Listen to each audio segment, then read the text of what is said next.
Así es, Emilia, estamos con el licenciado Pablo Pero, economista, joven economista que tiene una mirada también joven sobre lo que nos está pasando hoy en nuestro país, a partir de toda esta situación que se marca con la suba del dólar, que es un poco el síntoma de un malestar generalizado que tiene la economía.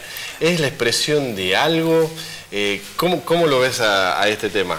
Pasó en muy poquito tiempo desde que habló el presidente en la asamblea ante el Congreso, empezó como a movilizarse, como que nadie le creyó al presidente y a partir de ahí surge este ánimo alcista del dólar, ¿no? Bueno, es bueno lo que vos decís porque tenés, creo, parte de la razón de que posiblemente sea un efecto tal vez más político que de los números duros, ¿no es cierto?, de la economía.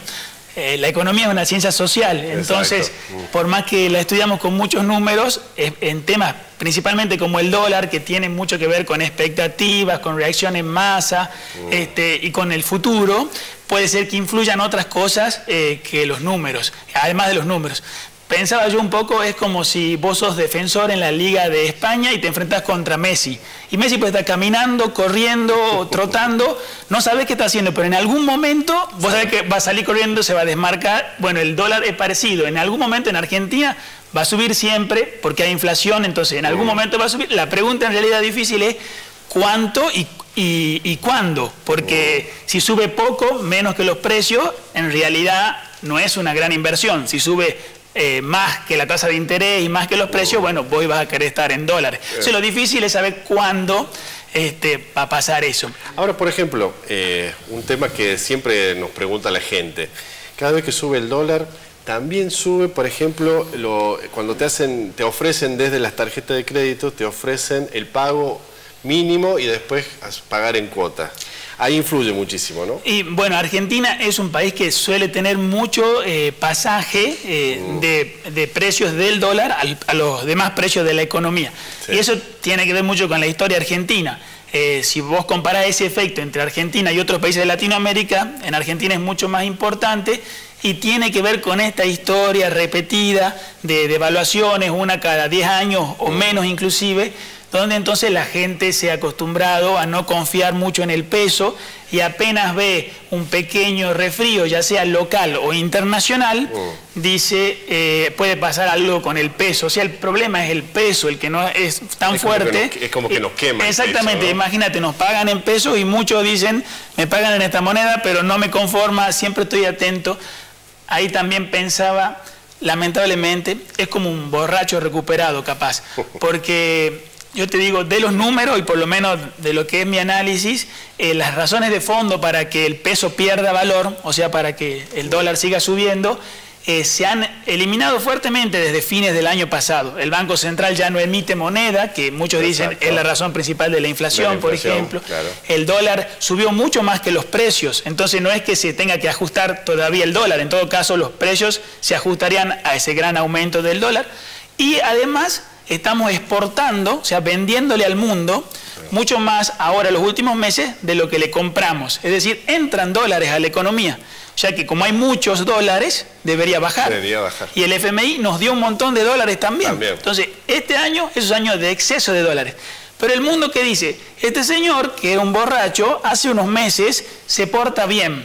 Pero ¿qué pasa? Cuando en el mundo corre algo de alcohol, dicen, el borracho en cualquier momento agarra de vuelta. Se tienta. Claro, entonces por eso, por ejemplo, lo veo a Macri con dudas, dicen los inversores internacionales principalmente, porque la movida de ahora vino más de los grandes inversores, no de los minoristas, que no tienen plata hoy. Exacto. Entonces, cuando ven que Macri no es certero que vaya a seguir la Argentina con el mismo comportamiento, porque no es seguro que este programa de gobierno vaya a seguir, ahí algunos dudan. Entonces, cada vez que aparece una encuesta, disculpa la interrupción, cada vez aparece una encuesta donde Cristina, por ejemplo, sube o aparece un escenario favorable para que ella pueda volver a ser presidenta, es como que los mercados reaccionan en contra. Se asustan un poco. Se asustan. Habrá que ver si esa fue la razón, entonces habrá que ver qué pasa hoy, porque ayer fueron las elecciones en Neuquén, no sé si vieron. Sí, sí. Y algunos decían que entre el candidato del kirchnerismo y el Movimiento Popular Neuquino, que es el partido histórico de Neuquén, que tiene 60 años en el poder, estaban muy empatados y Cristina podía ganar y romper eso. y las elecciones salieron muy a favor del neuquino y muy segundo, pero bastante atrás, este candidato de Cristina. Entonces es como decir, ojo, las encuestas pueden ser muy mentirosas, por ahora no hay grandes cambios, la economía muy lentamente, pero sigue avanzando como venía. Bueno, estábamos con un año entonces con una influencia clara de la política. Así es. Para la gente que nos está viendo y que tiene un ahorro, ¿qué le recomendarías? ¿Qué pauta le darías? Qué pregunta difícil. Lo seguro es que no tiene sentido que tengas los pesos en el colchón. Digamos, eso sí o sí perdés con la inflación y perdés con todas las otras oportunidades. Entonces, yo siempre le digo, hace algo, invertí en algo. Si querés invertir en dólares, es la inversión segura, pero muchas veces es la que menos paga. Si la economía sale mal, algún momento al final ganás mucho, pero si la economía se mantiene, puede ser que sea la que menos pague. Busca tal vez, si te animás, otras. Entonces el dólar es la más segura si querés, entonces estás tranquilo si compras dólares. Pero hoy por hoy los plazos fijos pagan bastante, plazos fijos en UVA también, que ajustan con la inflación, ese puede ser una opción. Estamos viendo el tema de los UVA, por ejemplo el crédito hipotecario se está reduciendo muchísimo a partir de que ya no conviene tanto, ¿no? Y bueno, está más difícil que antes porque los salarios se han quedado un poco detrás de la inflación. Eso pasa siempre después de un año de devaluación. Aún así, yo creo que ahora está difícil, pero el que sacó el crédito hoy tiene una casa que posiblemente vale mucho más de lo que aumentó su deuda. Entonces, en el fondo es más rico. Está bien. Bueno, te vamos a seguir molestando, Pablo, cuando usted quiera, para ver cuál es el panorama de la economía a nivel nacional, y esta semana seguramente va a tener muchas novedades. Sí, señor. Bueno, gracias, Pablo. Por favor, a vos.